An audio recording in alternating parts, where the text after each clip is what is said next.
RetroDaze. Do you remember when commercials were as quotable as movies and television shows? When you'd cease your all-out run to the bathroom because John Mosqueda Jr. started his rapid-fire delivery in a Micro Machines commercial? When you couldn't fast-forward through those 2-minute blocks of ads, so marketing departments actually tried to come up with segments kids would want to watch? Before streaming, before ad-free content, and before skip buttons, kids across America would often watch these ads and frequently even look forward to the best of them. It was an era when commercials for products like Crossfire, Micro Machines, and Ecto Cooler became just as memorable as the television programs they preceded.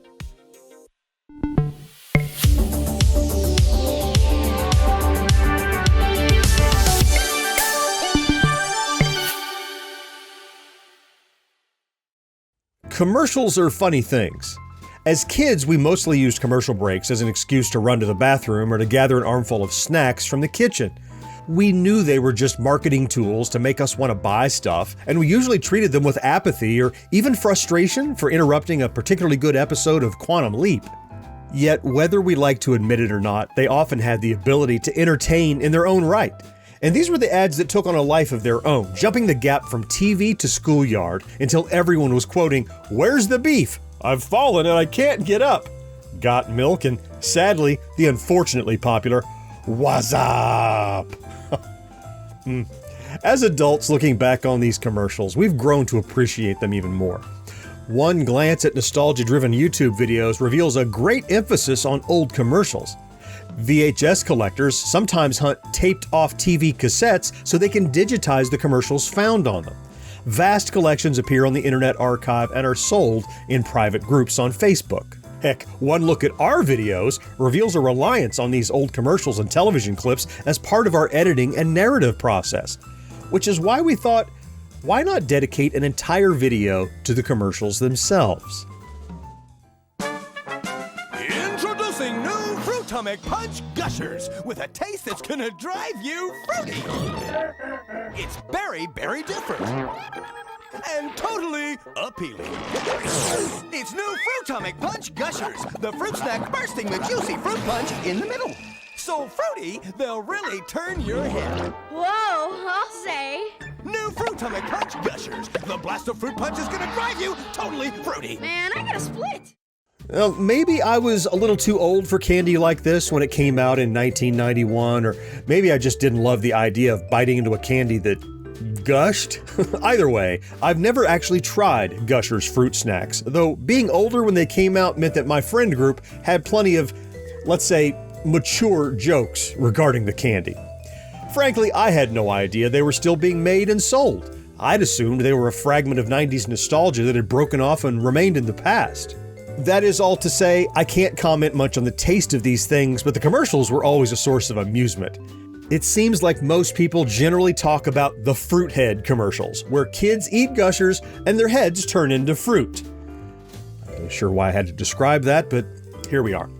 Anyway, even before fruit heads, Gushers commercials employed the use of comedic CGI. They didn't necessarily have quotable lines, but they also weren't a chore to watch. If it wasn't for the liquid insides of the candy, these commercials may have even convinced me to buy a pack. It's sometime in the future. The ultimate challenge. Crossfire. Crossfire! You get caught up in the crossfire! Crossfire! You get caught up in the crossfire! Crossfire! Crossfire! Crossfire! Crossfire! You'll get caught up in it. Oh, mama. Now this is what I'm talking about. Again, this was somewhat out of my age range at the time of release, but there's no denying the utter cool factor of this commercial. First of all, it opens with Toccata and Fugue in D minor by the German Baroque composer Johann Sebastian Bach, which we all know is the ultimate shorthand for horror. I personally always think of Dracula, Haunted Mansions, or Halloween when I hear it. In that way, the music is perhaps a little out of place with the rest of the thematic elements, but I'm not complaining. Next, we get the announcer stating that it is sometime in the future, as two kids soar from the sky riding hovering Crossfire pieces. Okay, Halloween music? Check. Futuristic science fiction vibes? Check. Fire? Check. Mysterious lightning, check. Stadium full of cheering spectators, check. Totally rockin' theme song, triple check. Crossfire! The theme song is both simple and catchy. How can it not be? They use the tried and true repeat the name of the product as many times as possible formula. It sure does get stuck in your head. In practice, the game was sort of a take on air hockey, only instead of a paddle, you got a steel ball shooting gun, which, yeah, that's gonna sell. Crossfire! Hey girls, check it out! Rhythm dancer up and down, dancing in the street. Come on and do it. Rhythm dancer all around, dancing to the beat, jumping through it. Rhythm dancer riding on the wall. Rhythm dancer up and then it falls. Rhythm dancer having so much fun. Rhythm dancer gotta get one. Order yours today.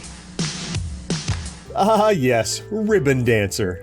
This is another earworm of a theme song where they repeat the product's name a bunch of times. You know, just to make sure you don't forget to buy one. After seeing this commercial, I'm sure plenty of 90s kids wanted to become certified ribbon dancers when they grew up. What I especially appreciate about this song is that it explains the different things you can do with your ribbon without making any outrageous claims about the product being from some distant time in the future or implying you can hover around the lightning-filled sky before competing in front of a packed stadium on a playfield engulfed in flames. I'm looking at you, Crossfire. The Ribbon Dancer song explains things like ribbon dancer up and down, dancing in the streets. Yes, in fact, the ribbon does go up and down, and it's true, you could dance in the streets, though you may want to watch out for traffic. Let's see, the song also claims ribbon dancer all around, dancing to the beat. And let me just check my notes, and yeah, the ribbon does in fact go all around. I don't think I'll be forced to issue any citations for false advertising this time.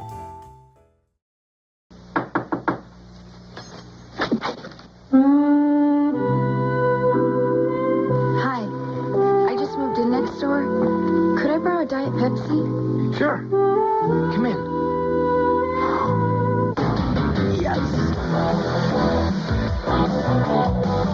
How about something else? Listen, if you don't have a Diet Pepsi... No, I got it. Take me down the street. Turning up my engine. It's so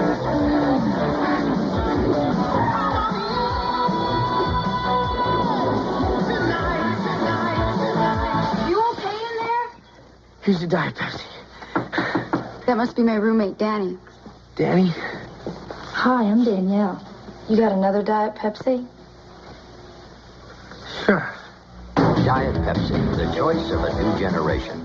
In between Back to the Future 1 and 2, we got what I used to consider an unofficial spin-off of the movies where Marty moves to the big city for a summer job.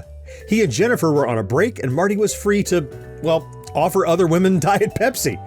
As commercials go, this one boasts cinematic flair that made it easy for me to imagine it was part of the Back to the Future universe, even though I knew better. In a mere minute, they managed to squeeze in motivation, conflict, characterization, an action sequence, and a satisfying resolution. That's quite a feat. According to the Retro Network, Pepsi reportedly paid Michael J. Fox $5 million to appear in its commercial, and Fox would go on to be in the Super Bowl Diet Pepsi commercial for the next 5 years. These commercials were created by the BBDO advertising agency. The first of these commercials, one wherein Fox is making too much noise in a library, aired during Super Bowl 20 on January 26, 1986. The New Neighbors commercial aired for the 1987 Super Bowl. The following three were Mad Dog, Robot Clone, and The Opera, all of which are made-up titles based on the main themes, in case you were wondering. After blowing $5 million on Fox, the company would of course continue to air each commercial throughout the year after its unveiling during the Super Bowl, making each of these 5 commercials memorable for anyone growing up at the time. This is the Micro Machine Man presenting the most midget miniature motorcade of micro machines. Each one has dramatic details, terrific trims, stupendous styling, precision paint jobs, working wheels, micro machine cars of vast variety, including Lamborghini, Trans Am, Corvette, 4x4, Blazer, pickup Charger, and many more. Micro Machine planes, polished, perfect precision like F-15, Corsair, Space Shuttle, P-51, Mustang, Micro Machine boats, a fabulous fleet of tugs, PTs, and speedboats. Talk about small! Micro Machines are less gargantuan than a grasshopper, as midget as a marble, and smaller than a silver dollar. Hey, Dad! You want to get more Micro Machines to add to our collection? Yeah! A miniature midget colossal collection of micro machines. Collect them, trade them, race them. The micro machines, sets sold separately from Galoob. They're really small. The Micro Machine commercials were the reason an entire generation of kids try to talk as fast as they possibly could when addressing teachers and parents.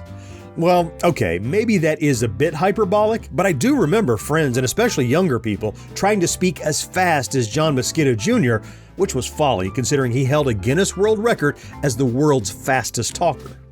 There was really no rhyme or reason to using the fast-talking pitchman to sell tiny vehicles, but we didn't care. It was fascinating to watch and fun to attempt to mimic. Plus, in later commercials, and then in every commercial, they'd always end with the slogan, "If it doesn't say Micro Machines, it's not the real thing."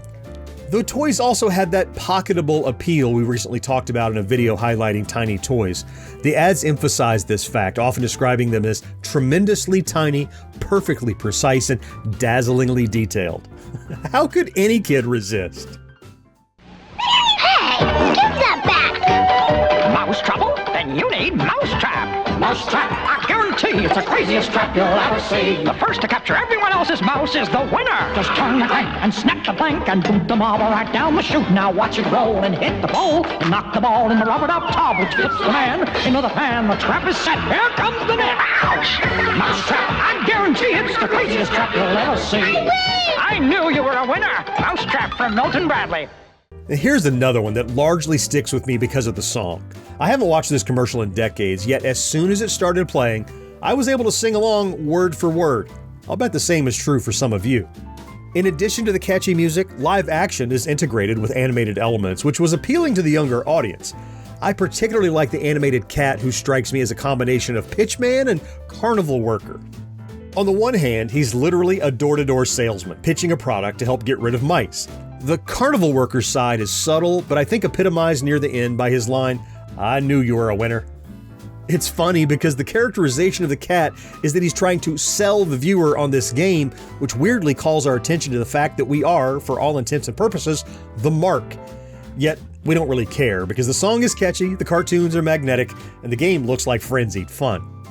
One last note here is that the song guarantees that it's the craziest trap you'll ever see, and not that it will actually work as intended. Probably because it never did. It was fun trying to come up with memorable commercials to discuss that we haven't highlighted in other ways over the years. If nothing else, the endeavor proved to me that there are many advertisements of our younger years that have stuck with us even more than I would have thought. Each has its own hold over us, providing a sense of nostalgia similar to movies and television episodes. It makes sense that so many of us seek out these lost nuggets of our youth to rewatch on the internet, digitize, and even integrate into our own mixtapes. Now, as always, I need to know which of these commercials was the most nostalgic for you. Are there any others that we should cover in the future? I would love to hear about it down in the comments. And if you enjoy our content, please consider liking this video, subscribing to the channel, and maybe even activating that ubiquitous notification bell. It really does make a huge difference. Let's meet again next week to celebrate yesteryear, right here on RetroDaze. Clicky clacky.